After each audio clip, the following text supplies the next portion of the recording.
pagdating sa gingerbread house wonderland. Napakaliwanag, mga matamis na pangarap at kasiyahan ng Pasko ay kumikislap ngayong gabi sa mga kamay at puso ni Ella na tapat.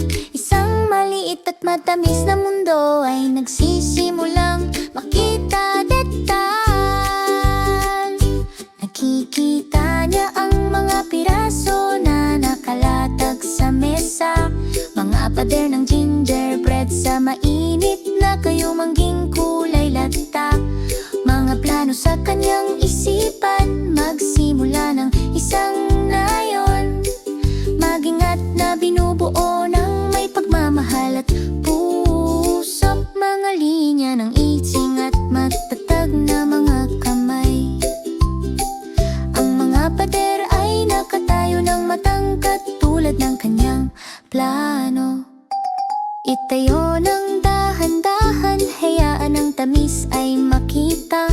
Bato-bato panoorin ang mahika na lumagor sa kaharian ng mga kababalaghan na maayos. Bawat bahay ay mainit at matamisoy.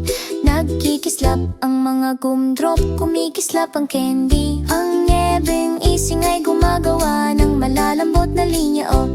Isang bahay ay nagiging dalawa, tapos pa isang candy pot sa sahig. Uy, maliit na puno at bubong ay nagniningning. Ang gingerbread na mundo ay nagsisimulang lumago.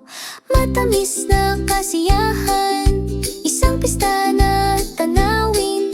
Mga kulay na sumasayaw sa mainit na ilaw. Magkatabi lumalawak ang mga pangarap sa Pasko Candyland na ito. Maliit na tao ay nagtitipon malapit, ngiti ng cookies ay nagpapalaganap ng kasiyahan ng Pasko'y gumagandang ilaw na